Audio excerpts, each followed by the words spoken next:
This is one of the most haunted places in Canada, and you can even stay here. Welcome to Craigdarroch Castle in Victoria.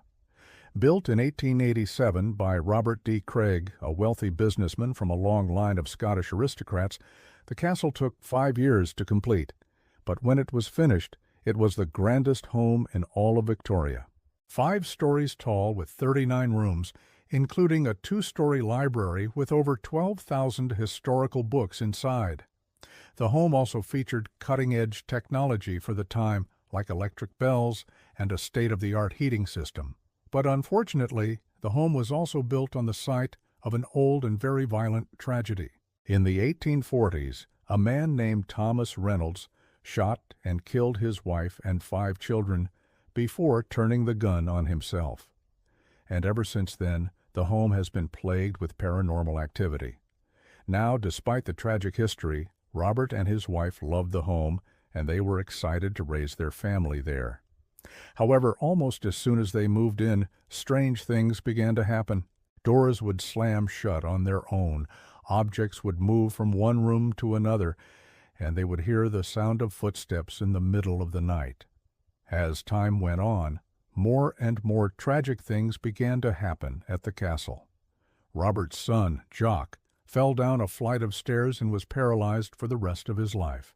Then, not long after that, Robert's daughter, Mary, died of a sudden illness. And finally, Robert's wife passed away too. And as the legend goes, she was so distraught over the death of her children and the haunting of the house that she threw herself off the balcony. When Robert passed away, he left the house to his son, Jock, who was now completely paralyzed from the waist down. But, sadly, the haunting continued. Guests would report seeing the ghost of a woman in Victorian nightgown walking the halls at night, and sometimes they even saw her ghostly figure standing at the very top of the staircase, just as she had stood in life overlooking the entire house. Eventually, Jock was forced to sell the house, and it changed hands many times throughout the years. But the haunting remained. To this day, people report hearing strange noises, feeling cold spots, and even seeing apparitions throughout the castle. In fact, the current owners of the castle even offer overnight ghost tours where you can experience the spooky history of the castle and the tragedy that unfolded within its walls. So if you're ever in Victoria, I highly recommend checking it out. Thanks for watching.